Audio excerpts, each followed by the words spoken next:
All right, all right, all right. We are starting right at the point where the procession of anger management classes are letting out down the hallway. Nice. When I got here this morning, the hallway straight reeked like weed. Trying This to is trying to keep this is the like nerves that calm, you know. this is a professional. This is like a professional building. There's 7 floors of offices. There's a lawyer at the end of this hallway, and these guys are just oblivious. It's all, Well, I think didn't Illinois just pass legal weed? I believe Pritzker still has to sign it, but yeah, Does it? Yeah. it's imminent. It's not like he's deciding whether he's going to or not. He's going to. It's just a matter of him doing it. I don't know when. I would think it would happen this week. The House and the Senate, the Illinois House and Senate, like fast tracked it last week. Yeah, I knew that they kind of seemed like put a hustle on it. They don't want to mess around. No time to wait.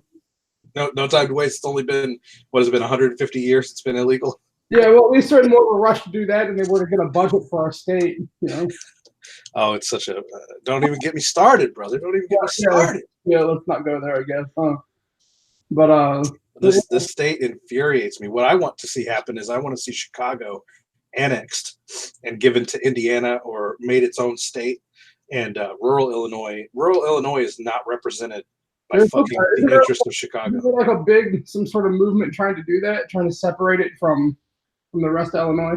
I don't think it's a big movement, but it's yes. People are saying like this is the rural Illinois, which is the 90% of Illinois, is not represented by the interests of Chicago at all. No, it's not either. Really, and we have like weird things that get passed. Like this last election in 2018, there was a referendum on the ticket to make Madison County a sanctuary county from Chicago gun laws.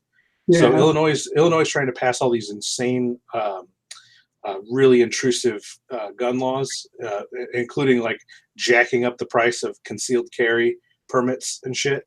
And they're trying to make illegal the practice of privately selling guns. So if I had a gun and I wanted to sell it to you, the process is I give you the official paperwork that I got from the dealer when I bought the gun, and I make a copy of it, and I keep that paperwork for 10 years, that registration for 10 years, and then you are the new registered owner of the gun. You sign the new piece of paperwork that I give you. I make a copy of mine. You sign the one I give you, and then the gun's yours. That's it. That's all that has to take place for me to sell you a gun. As long as my records have the gun for 10 years, you're good to go. Yeah. Illinois is trying to make that completely illegal so that I can't sell you a gun ever. That's going to be a felony offense. But Madison County is a sanctuary county from that kind of a law. So in Madison County, we'll still be able to sell guns to each other because that referendum was passed. I'm not for the prohibition of any substance. I think that if people want to do them, they're going to do them. I don't think that prohibition ever, for the most part, works on anything. Absolutely. I think it's a waste. I think it's a waste of time. I think the whole war on drugs is a waste of time. I think you're not gonna, anybody that wants to get anything is gonna get it. You're not gonna shake your finger and be like, no, no, no, and then Americans be like, oh, the government says no. Right. Yeah. Well, it's a whole racket. I mean, we could spend an hour just talking about the ridiculous war on drugs and how profitable it is for the CIA to make sure that those, one of the big, they started it. They're the ones that doused us in cocaine and things like that back in, This all gets so political though, because I don't know if am I in focus there? Is my page in focus? It looks fuzzy to me. I guess I'm in focus. One of the big reasons that there's a push against a border wall is because a border wall would drastically reduce the amount of drugs that get smuggled into this country, and that's a big that would be a huge loss to the economy of the federal government. federal government makes a fuckload of money from drug trafficking. Yeah, I just think I don't know, dude. I don't know what the fuck's supposed to happen. I'm not anywhere near a political. The shit pisses me off too bad to really fucking follow it real strongly. You know what I mean? Yep. Um, and I don't really believe that no matter what, I think that we're just like a dictatorship that's sold a different story. I don't think that we really have a choice in shit. I think that it's like tell them that they do and then do what you want, and then they'll at least believe that they had a part of it. You know what I mean? Well, for a long time, well, the reason that we're off the rails. We haven't even gotten started. One of the I'm redrawing. First of all, yesterday I spent almost all day on this page right here, because I originally had this whole thing as 3 panels. It was these 2 top panels, and this bottom panel took up all 3 of these, and I just realized I wasn't telling enough of the story in visually, and I needed to. This is Don Duepe. He's finally got the talisman after all this time, and he's trying to draw Ahomana out of the giant headless corpse of this what used to be the zombie girl that's now the giant mutant monster with the parasite dick. And then I jumped right down here to the final shot of her being sucked out of it and back into the talisman. And I was like, well, that doesn't really make any sense because she's a giant headless mutant with a parasite dick, and then she's back to her original form. So I erased all that out, and I went back here to show her kind of clinging to the mouth of the thing. And then this one is actually a shot from inside the mouth, and there's Don Duepe down there with the talisman, and this is the neighborhood, and there's the pepper portal, and she's being like forcefully dragged out of the mouth of the thing, and then it cuts down to the shot of her being sucked into it. So yesterday I spent most of my time drawing, dealing with all this, and then today I decided again I want to redraw her in this panel here. So I'm on Hurt Street as far as my comic goes. This has been a 2 days of drawing and redrawing, but it'll make a better comic visually. I think this shot coming from out of the monster's mouth down towards the neighborhood looks cool as fuck.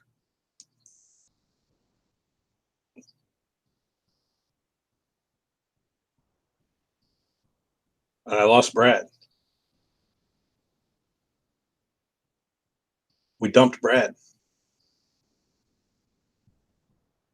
Well, hopefully he's coming back.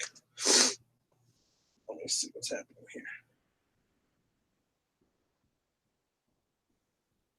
He said he lost my audio. Can you come back in?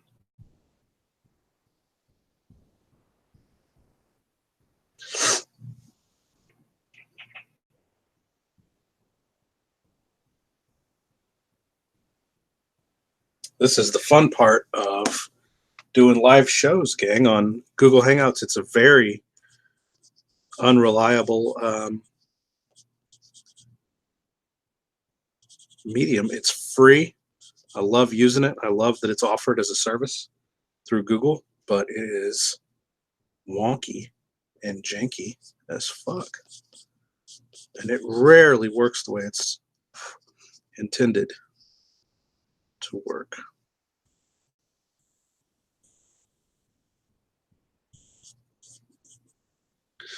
I don't know what he's doing.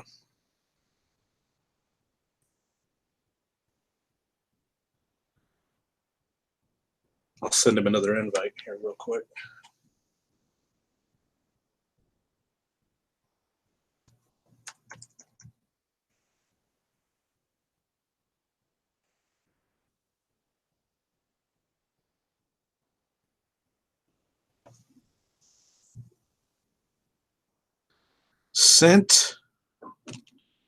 Sent a new invite.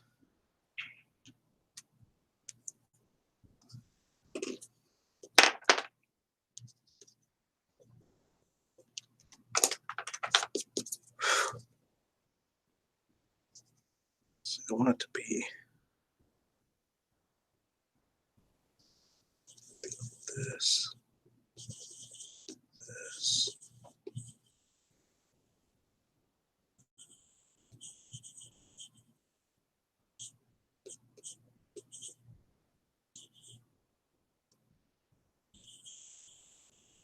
Be like that.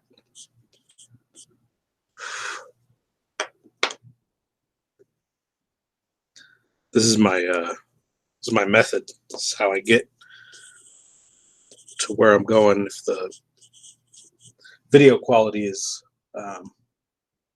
good enough for you guys to see what I'm doing here, I really scratch this stuff out, and I can see what's going on. You probably can't. Let's see.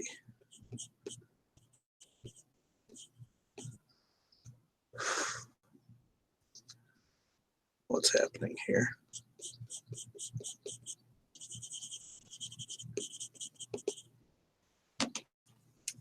What happened to Brad?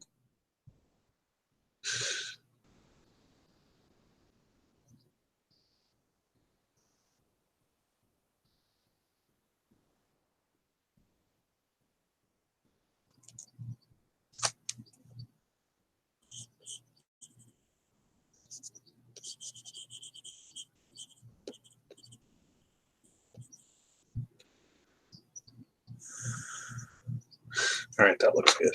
I'm gonna go with this. That.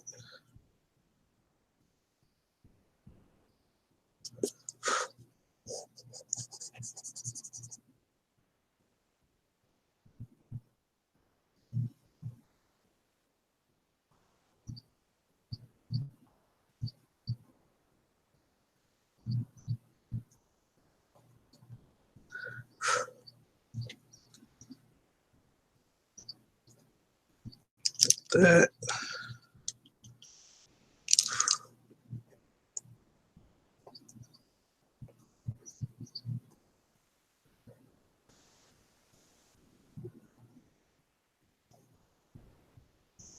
Brad, where are you, buddy?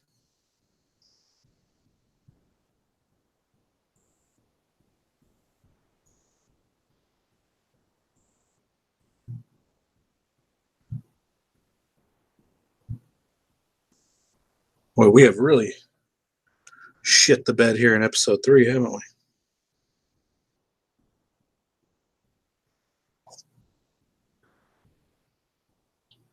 These big ass titties, right?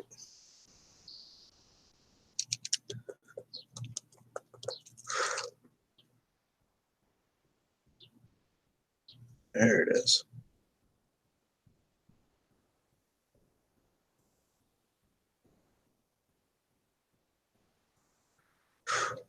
There it is. It's coming together now.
Brad is gone.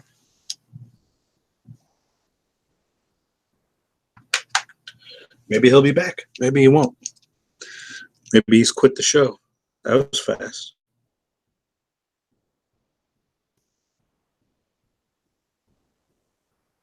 I've had many a co-host in my time. on the interwebs, doing shows. That's a terrible hand. You see how many times I draw this stuff, gang? Draw it over, over, over again until I get it right. I've had many a co-host in my time on the interwebs.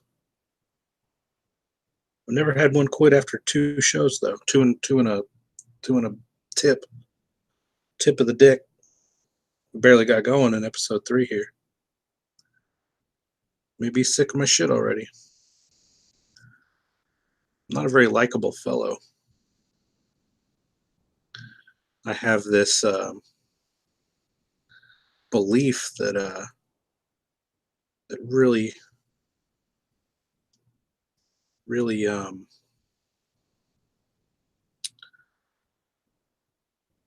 aggressive alpha males don't they don't make friends well with other men. There's a lot of it's very alpha males are very competitive with one another, and whenever you stick 2 of them in a room together, it's often a pissing contest as to who is the more dominant individual. And people don't other men don't take well to my assertiveness often, and that leads to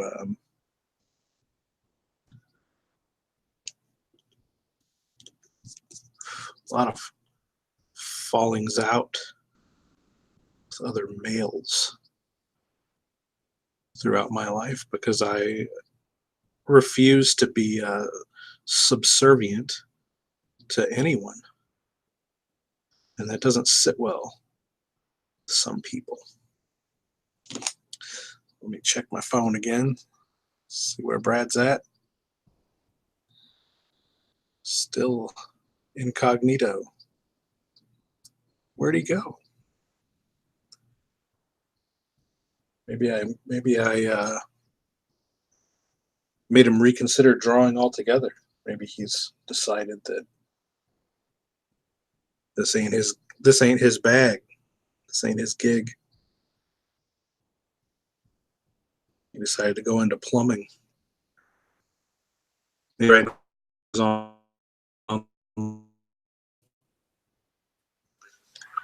how to get a plumber's license. You need a license to be a plumber. Hey, there he is.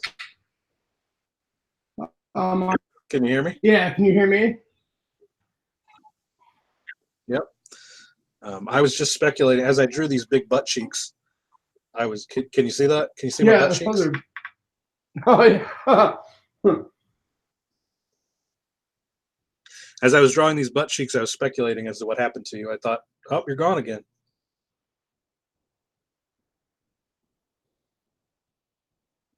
Interesting.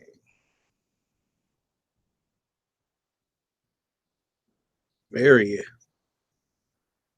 severe technical issues on episode 3 of the Strangeville Stinkhouse show.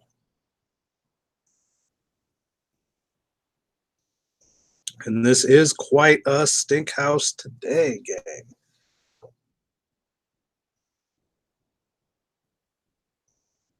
Do you need a plumbing license to be a plumber, or do you just go to people's houses and crawl in shit? I really don't know.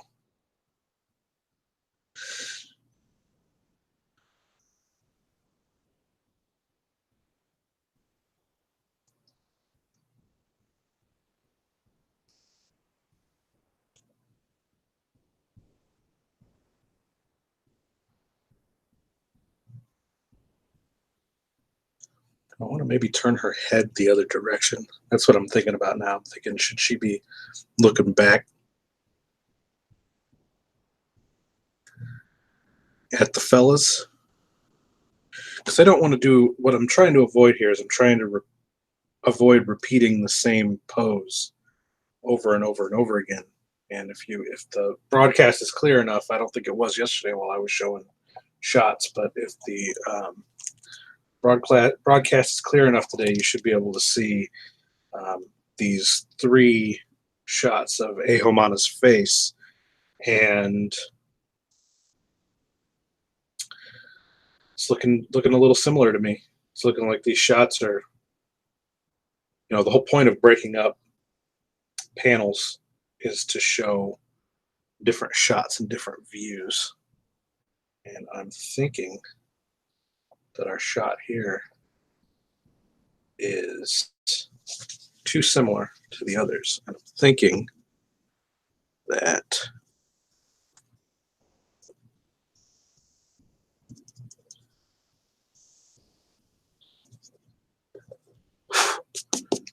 she should be looking over her shoulder this way.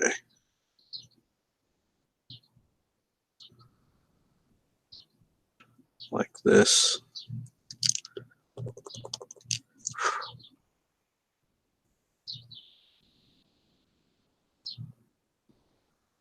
Like this.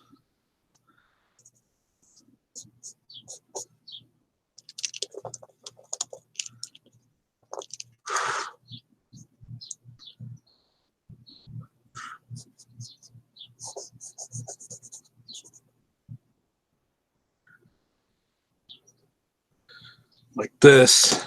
I'm going to check on Brad again.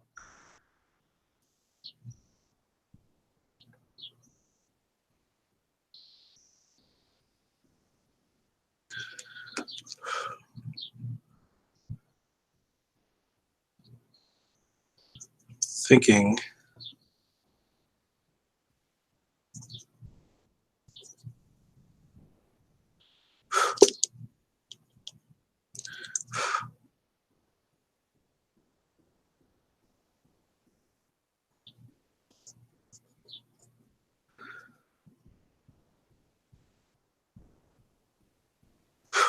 this is a better shot. And now we have, if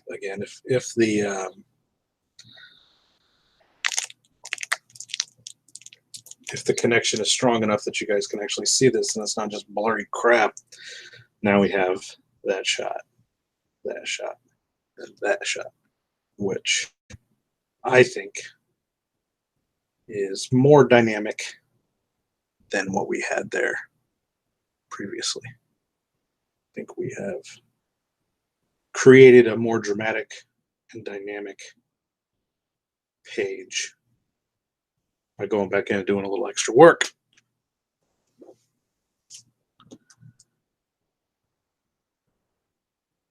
Brad is lost to the art of plumbing. He said there is no market for butthole comics. He said, fuck this shit. He's going to be a plumber.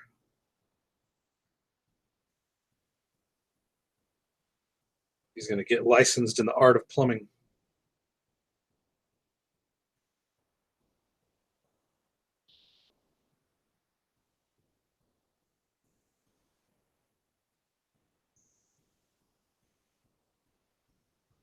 So that's one of the pages that I did yesterday.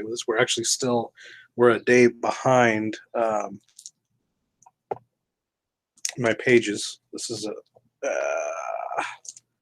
a yesterday page in full, pencil. And we have like this. I have a couple more. I tried to do some extreme perspective stuff here. The camera angle way up high and shooting down. And then I should redo these. This is funny, but I don't think it's accurate.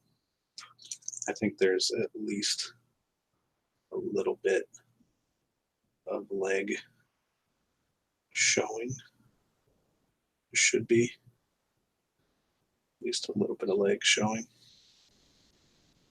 Although that is really funny to have his feet poking right out of his. shit like that. But I think that Hogan is stubby enough that that looks right, and I think that that fixes Nixon's perspective problems there.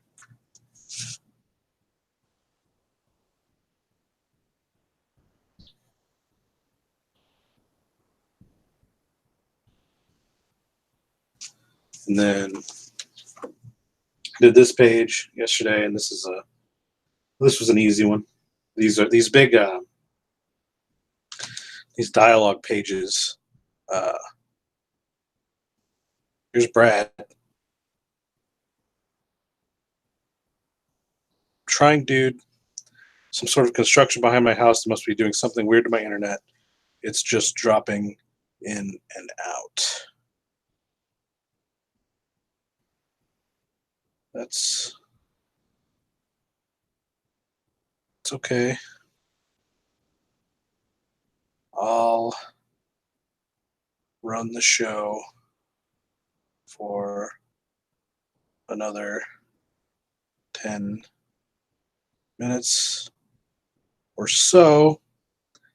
And if you can't come back, we'll hit it again.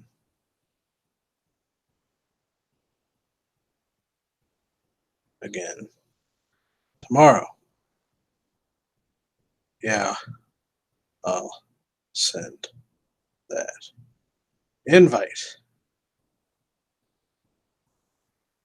Okay, we're gonna try to bring Brad back in here again through different email.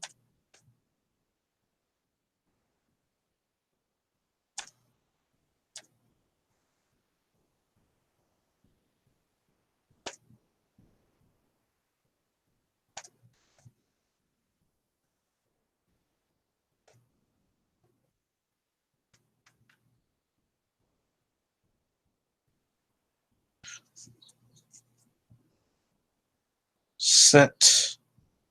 You might have to pop in on his phone is what it's looking like.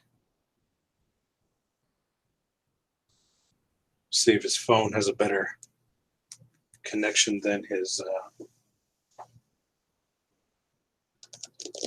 computer. So these dialogue pages, what I end up doing is like whenever I'm just dumping a lot of information, I tend to just do some talking head stuff and just make it real simple, straight, and just kind of lay in. These will be big, thick dialogue bubbles all through here. Hey, buddy. I'm back again. Gee. All right. I'm just showing the audience the pages that I did yesterday. Let me show you how I ended up. If you stick around this time, let me show you what I ended up doing with that picture. I don't know if you remember what it looked like when I started, but I redrew her, like looking back over her shoulder and her butt cheeks, because I think that's a more dynamic shot, because I already have one of her front on right there inside the mouth, and then so having one sort of behind her, looking behind, is a little bit better, just more dynamic, just telling more of the story. So you redrew this page yesterday? Yeah, I ended up redrawing, like I said, these top two panels were fine, but then the whole page was this bottom panel. It was a lot bigger, and it took up these two panels too. So the whole thing was this shot down here. So I erased it all out, and I added these two new panels, and I added her peeking out of the monster. I love those bulged out eyes on that thing. Those are titties. Those are titties? Hell yeah. See, look up here. Look up here. Oh, yeah. Yeah. See, yeah. she's got the eyeballs are on the top set of titties. Well, those are just titties. My woman's always like, look me in the eyes. I'm always getting in trouble, So yeah, she's peeking out of the mouth, and then in this one, she's actually getting dragged out back into the talisman. That's Don Dueppe down there with Nixon and Hogan in the neighborhood. There's the pepper portal that's been closed up. And so, yeah, she's getting dragged out of the mouth. This is a POV shot from inside the monster's mouth. I thought that was cool. Yeah, I like the perspective of the house and stuff down there too. Yeah, I'm getting a little better at perspective. No, I'm not very good, but I'm getting better. And it's all supposed to look wonky and cartoony in this universe. This is only I only ever wanted the Hack Movies universe to look as good as Beavis and Butthead. Yeah, that's how I like that I don't know, I don't want my stuff to have. I like that kind of like gritty, sketchy looking Beavis and Butthead. Mike Judd in general nails that really well. Yeah, exactly. This was never intended to be like this isn't like 90s superhero stuff.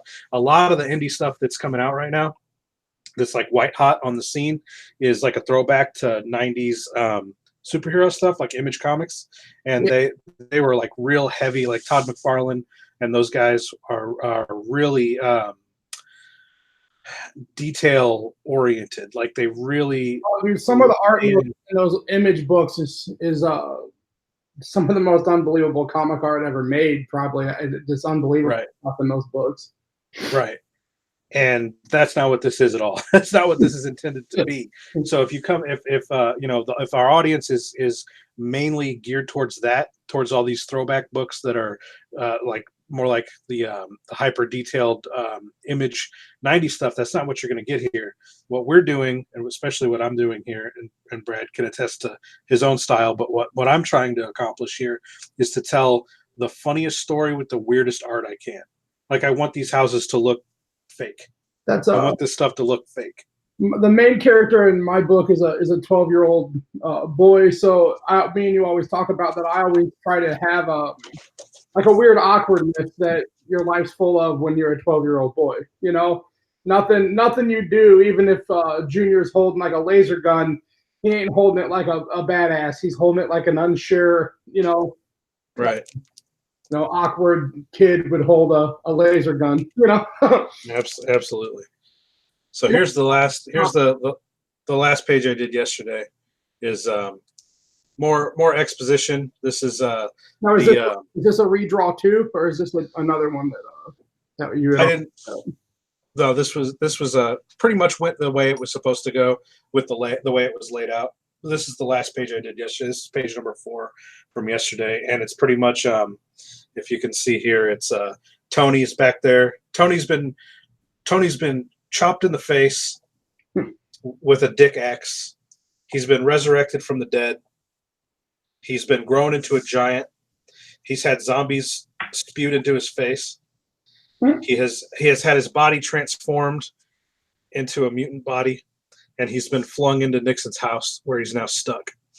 And then as Nixon and Hogan and Don Dueppe have their expository dialogue here, Tony shrinks back down to human size and plops out of the hole in the house, and then in the final shot is crawling towards the characters begging to be killed.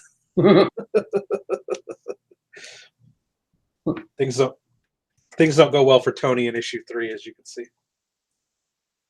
I was gonna show you. I was going through some of my old like stuff yesterday. Just I have these different. I have a bunch of old art in, and I found a couple of these pages that a long time ago I drew just like with pencils of when I first started doing the puppet show of Life with Riggs. I would sit around bored at night with nothing to do, and I guess at one point I had started hand drawing some Life with Riggs like comic book pages, and these are just on like little pages, but oh, nice. You can tell they still kind of look like puppets. The way they're drawn in these, they look a little different. Yeah, but I found like there's like 4 pages here of just a dumb little like sequence of things that went on, but I just thought they were kind of neat and something that'd be cool to kind of show because it shows how much it's kind of changed. This one down here, see this one, it was kind of like all a daydream. Everything that was going on in this was actually happening when Junior was just sitting in his chair stoned. Yeah. And but I thought they were kind of neat. And this one here is busting out of this convenience store on a skateboard with his superhero outfit on. And, yeah, I just found those yesterday. It'd be kind of neat to show you. And when did you do those? Probably like, I don't know, almost a year ago, probably. I know I drew all of these in like an evening. I just sat down one evening with a pencil and kind of and a pen and pens and started just kind of doodling them one evening when because it was hard to work on my puppet show, like the actual puppet show when my youngest son's awake, because he's at that time he was like 3 and he's just wild and everything. So I'd sit there and think about wanting to mess with it, and I wouldn't be able to. So I just would doodle different kind of ideas with it. But it was before I ever really seriously thought about doing it as a comic book. It was just kind of a pastime thing when I was doodling at my table. So you never thought this will, these are my preliminary sketches for my comic book. You were just not really. I think I was just kind of like bored and would doodle, and I thought at one point I might turn it into like a mini comic, like a little, just like a short little thing, and then do it as like a giveaway or something on like my Instagram. Yeah.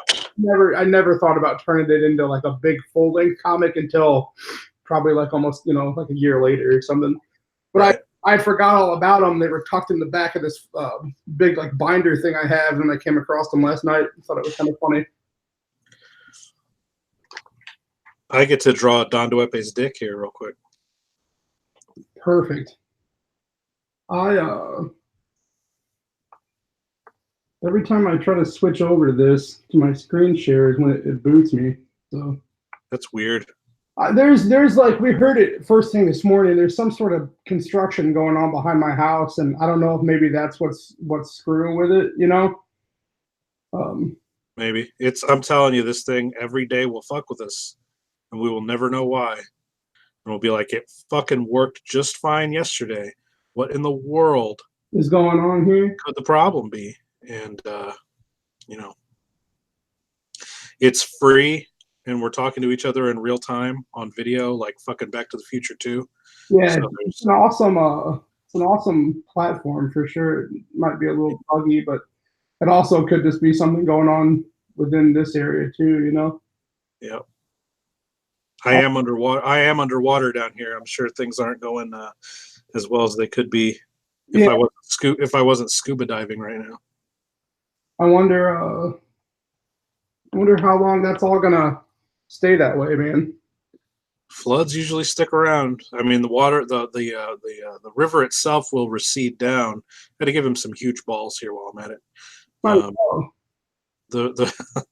The river itself will recede, but there's going to be so much standing water left over from it, and just damage to the buildings and whatnot. This will be, we'll probably spend the summer digging out of this crap when it's all done down here. It's miserable. So my goal here, my idea was when Don Duepe rips his clothes, he's like the Lord of the Dead from the other from the earlier in the comic is trying to break in through the Pepper portal, and Don Duepe rips his clothes off and goes to fight him. And the idea here is he's going to be covered in like occult runes and shit. Like, this is Don Duepe turning into badass mode, like he's going to fight this monster naked. Because men always fight monsters naked if they're really badasses. Yeah, real men fight naked in general. That's what I'm saying. Yeah. So that's what we're doing here. Because in the end, Don Duepe started this journey in Dead Shit the Comic Book as the villain. But here, as you can see, he ends up the naked hero. And that is my tribute. That's my tribute. I got to give him nipples. That's my tribute to my friend Nick. My friend Nick played Don Duepe in the movies, and he was our cinematographer at Hack Movies, and he was pretty much the right-hand man at Hack Movies. I couldn't have done the movies without him, and he died last year. And the whole thrust of this comic book, the whole reason to even get into doing comics in the first place was to do a tribute to my buddy. The only way I could, I can't make another movie with him, so I could resurrect my movie universe as a cartoon or comic book universe, or both. And this is I wanted to do Don Duepe in such a way that by the end of the comic book, you realize that he's actually the hero of the whole story, because really Nick is the hero of Hack Movies. He dedicated his life to us. And he was a stranger when I met him. He was just a guy locally. He met like me and you met. He saw some of my movies, and he was really inspired by them. And He was doing some short stuff on his own, and he just wanted to be a part of it. And he really became a trusted friend. He became one of my best friends for years. I mean, we were on the grind, making movies on the convention circuit. I would go over to his house after I would go to work. I have to count the toes because I don't know how many toes a human has. 1, 2, 3, 4. I got to do one more. There we go. And we would sit at his house and just brainstorm hack movies and ideas for new films and how to promote them. And he set up a bunch of computers at his house, and he found like he would do this all of his own volition. He would call me up and be like, I found some cheaper DVD-Rs. We can get 1,000 DVD-Rs for $100. I'd be like, oh my God, where?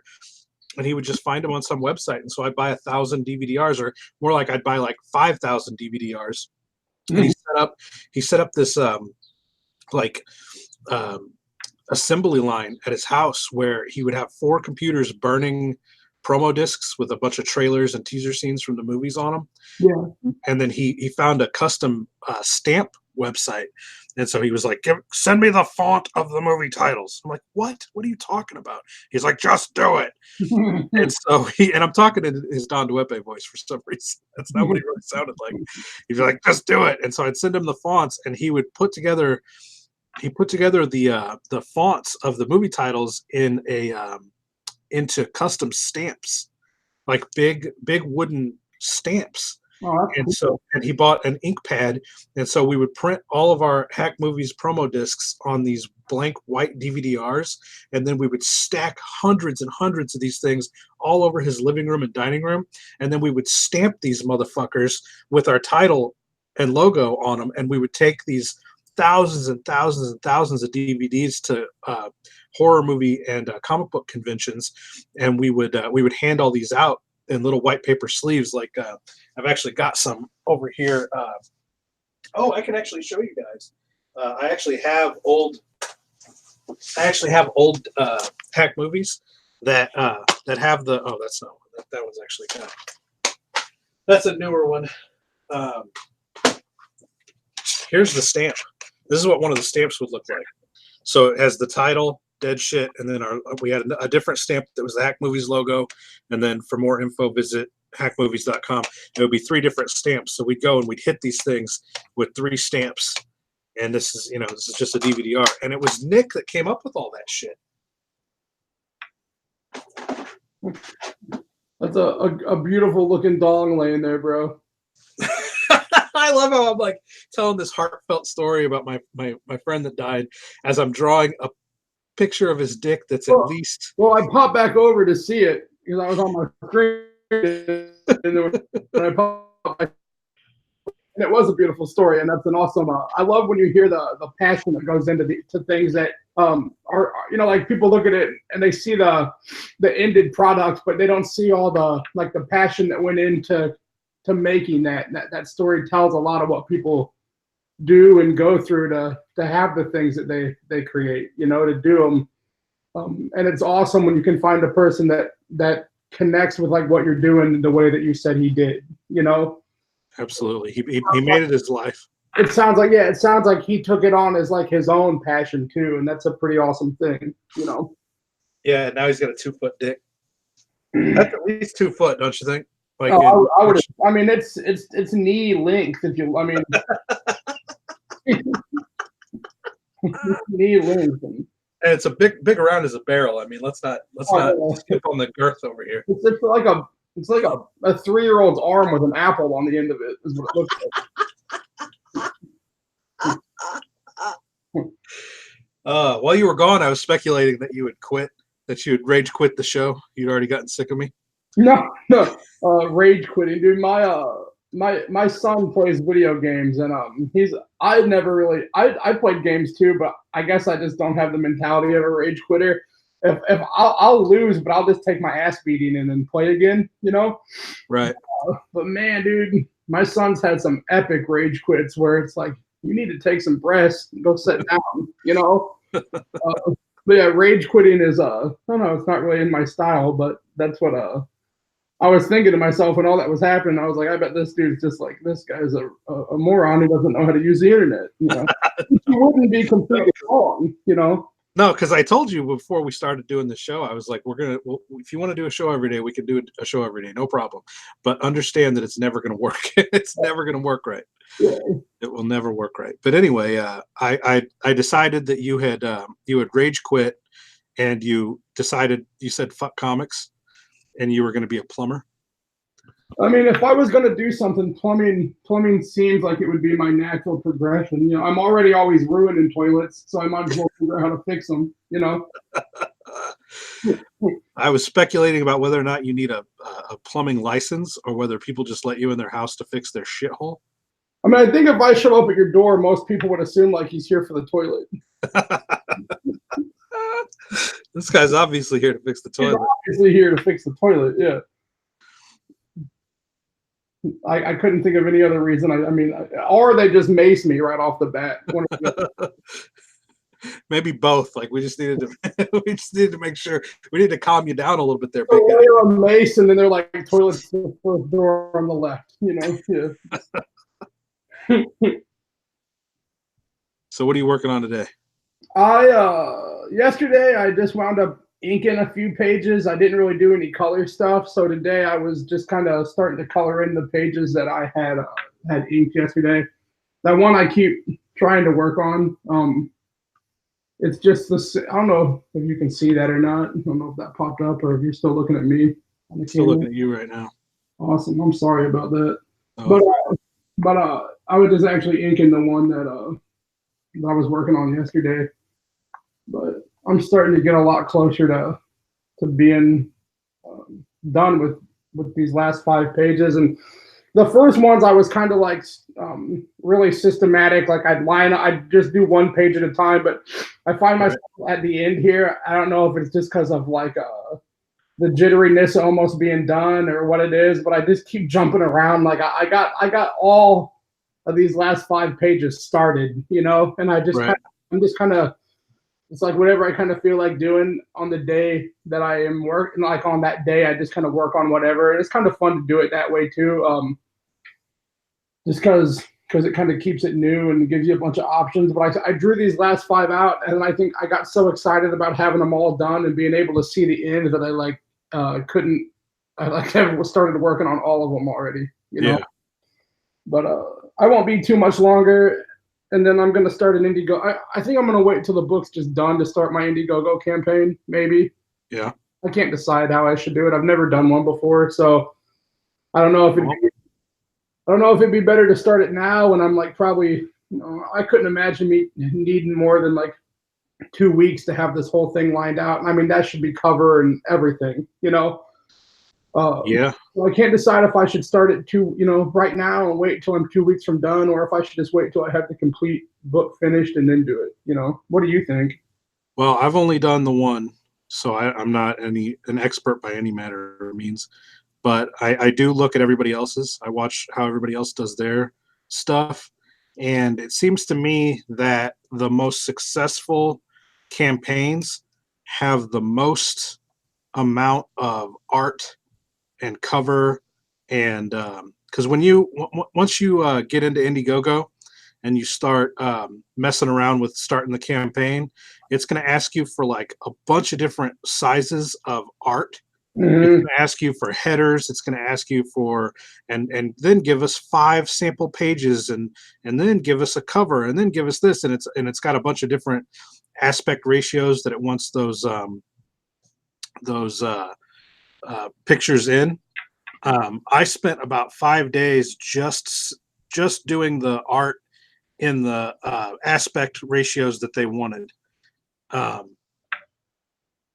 So I would suggest that when you've got your art to a point that you've got enough pages that you want to highlight as these are the pages that I'm going to use to sell the comic.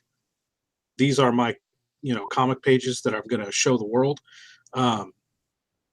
Once you have those done, then I would get on Indiegogo and I would start the process of putting the campaign together so that you can see how many pictures and pages and sizes and headers and whatnot that you need, because it wouldn't be beneficial to you, I don't think, to try to make all that stuff brand new, but No.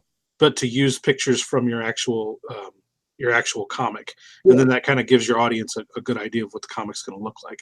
I've seen people run campaigns that like a lot of the guys that do the Indiegogo campaigns, they don't have the comic even started when they Yeah. run the campaign, and that's neither here nor there. There's a lot of people that have been really successful doing it that way. I got to count the fingers real quick because I don't know how many fingers are on hand. 1, 2, 3, 4. Okay, that's plenty of fingers. Well, once you get it, like if you're a person known, it might be easier to do that. But for a person like me, that nobody, no people in my family don't know who I am, dude. Exactly. So for me, it was I made sure that I had all my art finished, my cover was done, everything that I wanted to show and highlight as my comic book to the world was done before I did Indiegogo. Yeah, that's probably what I'll do too, because I'm just so close anyway. I keep with this damn glove, dude. I got this glove, and do you wear one of these when you draw on No, the monitor? no, I'm not a fag. Yeah, that's what I felt like too. But I'm like a chubby guy, and my hand, it's like I'm rubbing a pork sausage all over my screen.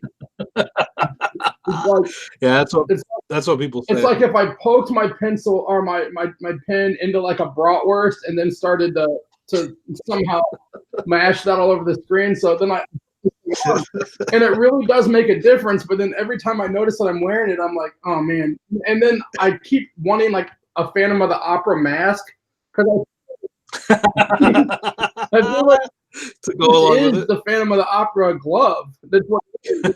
It's a shame that when you get these, they don't also send, so a mask. Because it just seems this is the glove that matches a visor. Remember that when visors were like cool, Yes. and it was like, do you have that hat on a payment plan, and you're gonna go back and get the top? This is a visor glove. But it does make a difference for me, at least, because it keeps me from smearing my fat guy hand all over my screen, which is unfortunate. Yeah, I don't have oily or sweaty hands, but it does. My hand does rub across it. It does like get stuck on it. So I definitely should use one. I've just been lazy and not bought one yet.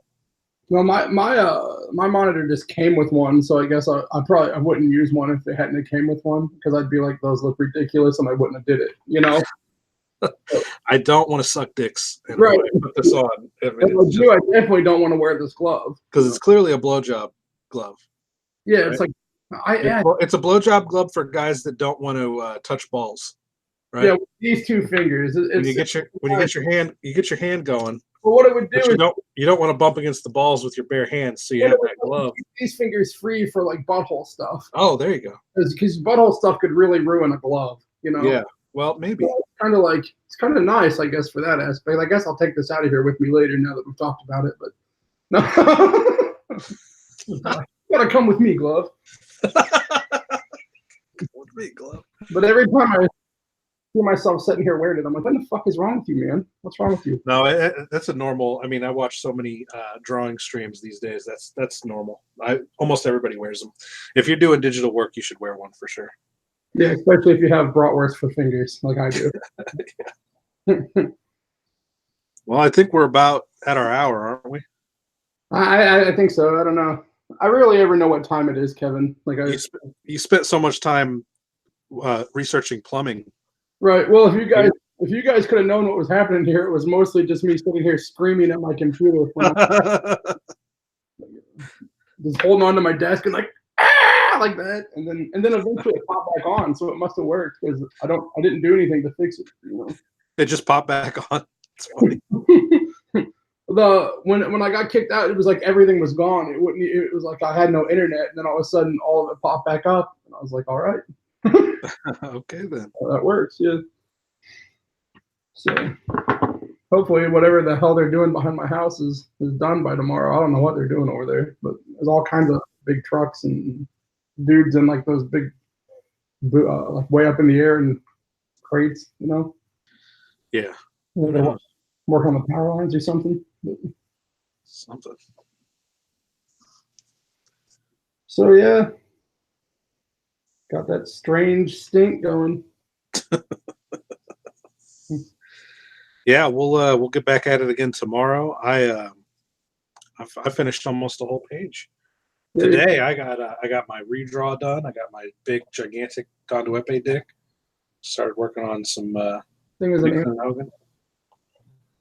I'm almost done, brother. This is page 49. Yeah, 49 of 52. The dick and ball setup is as wide as his waist.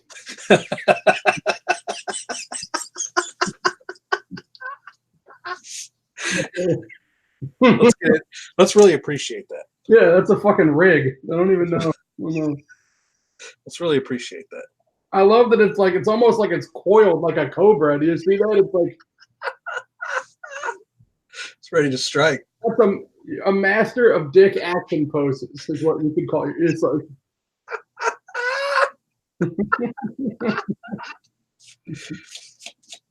So I talked to my friend at Office Depot. She told me under no circumstances should I bring in my book today because the big boss is going to be there. She is not going to photo giant dicks for me with the big boss in the shop. So I'm going to take my book in there tomorrow afternoon and get all this scanned in so that I can start my inking process. I'll be right behind you there, and yeah, then I get to do my inking, lettering, flatting, and color finishing. Yeah, I'll finish when I finish this book. I have another project that I'm gonna just pretty much like roll straight into, and then I'll also start slowly working on issue 2 of Life with Riggs. But I have my brother wrote a comic book, like I guess like years ago, and it's just kind of been sitting there. And I think I'm gonna take his script and do the art in it, and then and I think it'll kind of be fun for me because it's not when you write something, you can kind of immediately start seeing the art for it. I think that this will be kind of cool because I didn't write it, so I think it'll kind of, I don't know, be like a little bit more of a challenge to not have been the one to write the story and just come up with the art for it, you know? Yeah. So I think that'll be a fun thing to do. And then when I finish, I might even start kind of working on issue 2 of Life with Riggs, like kind of like do them at the same time a little bit, you know? But then I'll just keep moving. And like I said, I have a third issue of Life with Riggs already written also. And then I've kind of started to try to spread the kind of like the story out. I want to make it have like more depth as far as like what goes on and how they more characters and stuff like that. So when it started off, it was so small from it just being a puppet show, and mostly because me not wanting to spend the time to make 20 puppets, you know. Right. In a comic book universe, it can be huge, you know. So I've been kind of at night writing a lot about this ways to people I could add or things I could add or different things that could be kind of like reoccurring things more so than just the weird little adventures that they go on, you know. Right. That's the fun of it for me. The fun of it for me is expanding the universe and giving the fans like Easter eggs and things. Mm-hmm. Like I first wrote about this character named Shaniqua in the Nixon and Hogan universe. Shaniqua is the chick that Nixon bangs, and Hogan is always trying to get up on it. And I think they started talking about Shaniqua in the Dead Shit movie in 2008. Then they talk about her again in Cockhammer, and then they talk about her again in Nixon and Hogan Smoke Christmas. And that spans like 5 years worth of movies and 2 feature films and a short film with them talking about this girl that you've never seen. And so finally I made Nixon and Hogan Meet Satan. And Nixon and Hogan Meet Satan stars Shaniqua. So I finally threw Shaniqua into the Hack Movies universe after like 5 years. You finally meet this girl that Nixon bangs. And of course, it's not anywhere near what he said it was. Like, she hates him. She's like, man, just because I let you get up on my ass one time when we was in junior high doesn't mean you banged me. I don't know. Anyway, That's for whatever reason, I guess because I'm a writer, that kind of stuff is fun to me. To like, if you've been paying attention to those movies for all those years, to finally meet a character that's just been a throwaway joke. Yeah, like just been a name. Yeah. Yeah, Anyway, I think that's like the part of this that's cool is that you can anytime you do something like the comics are so cool because anything can happen. You know, you don't have to go hire another actor. You don't have to make another puppet. You don't have to do all you have to do is sit down with your pencil and draw it. So anything in your brain can come to life, and it only takes you to do it. You know. yeah, that's really opened up the Hack Movies universe for me. Just even in this issue alone, just dead shit. The graphic novel alone at 120 pages tells such an epic story compared to that 20-minute movie, and it's because I get to sit here and draw it. It's fucking fun. That's what's awesome. Yeah. Cool. Everything is kind of at your fingertips. You know.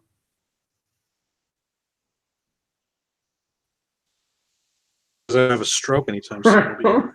A big, it's a big fear for it fat is. guys. There's a lot of fears for fat guys. You know.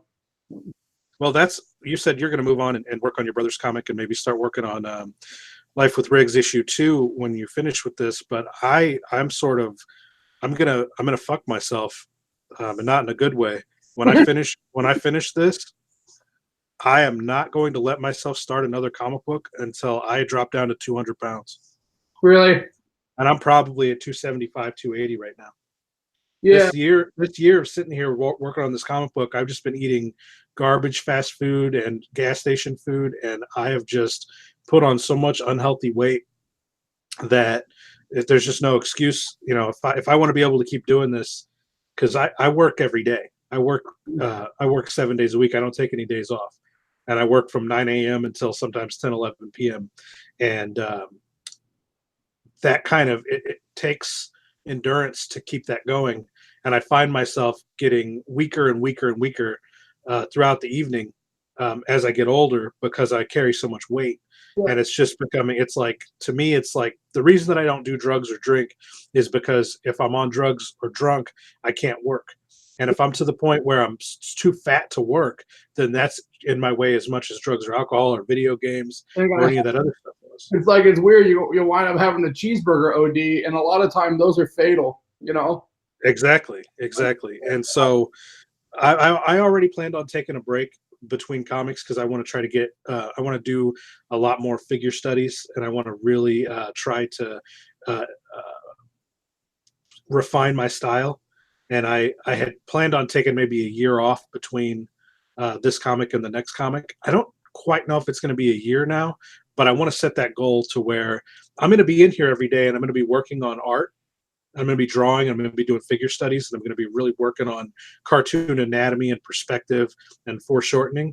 But it's not going to be a comic book for a while. And I think a good goal would be to add exercise into and a sensible diet into that work, and then I can watch the scale. And once I hit a particular number, then I can say, okay, now you're free to work on a comic book. Diet is so like, especially because dude, that like fast food is just so. It's so fucking convenient. You know what I mean? It's just. Well, that's why I do it. Is I don't have to cook, I don't have to grocery shop, and I can just spend all my time working. But it's getting in the way of me working. Yeah, I don't know if you know that. Me and you haven't really ever dove into this before, but a few years back, dude, probably like seven years ago or so.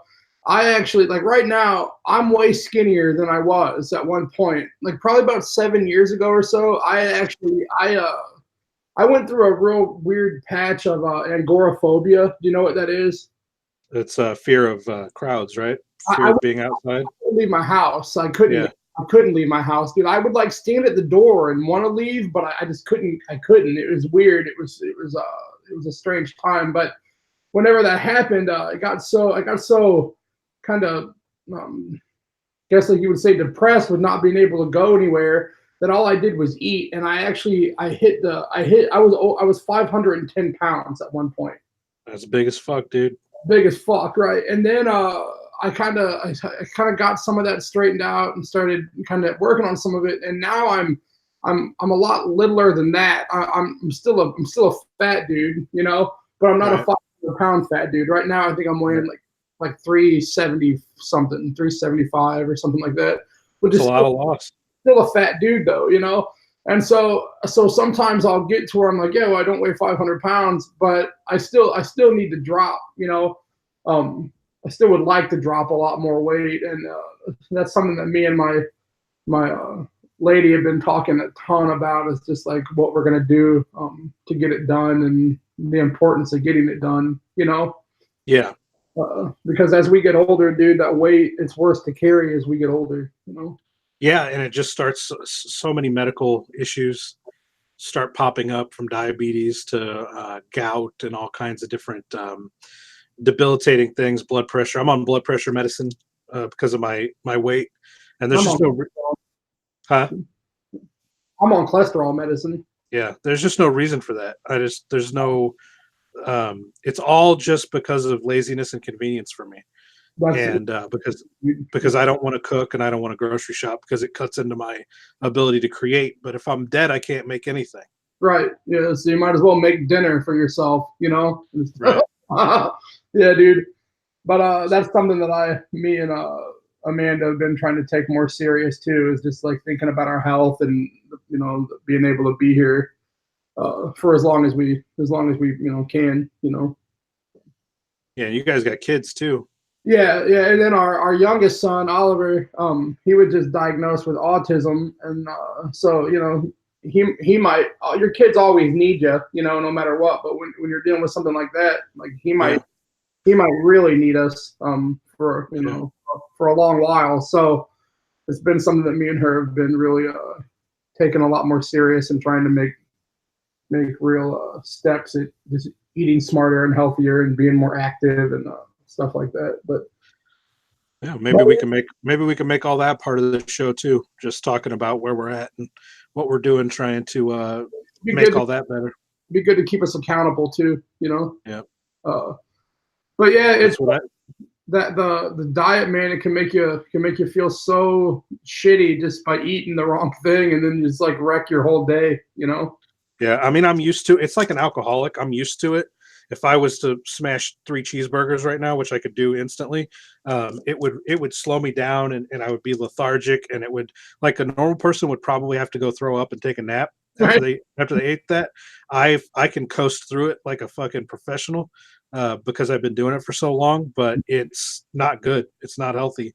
And if I ate something that had a lot better fuel to it, I could get more done in my day and not be so fucking tired at the end of my day. Yeah, for sure, and just get to have more days overall than you know, because Yeah. I really think that this kind of stuff it does when it catches you, it catches you. You know what I Yep. mean?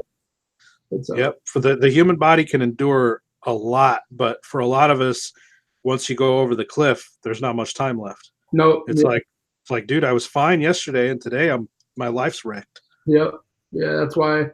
I mean, that's what we were just saying a couple days ago that we're not old men yet, but we're not young men, and it goes quick. You know what I mean? Yep. Yep. Once you're there, you're there. You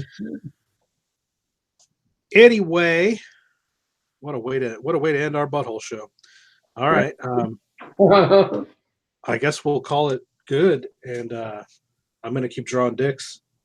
I'm gonna go back to draw color on this page now that it seems like my internet's smoothed out. I don't hear those trucks anymore, so I don't know what they were doing, but maybe they're Yeah, gone. maybe they finished. All right, we'll hit it again tomorrow. Yes, sir. Stay strange and stay stinky up in this bitch ass motherfucking piece.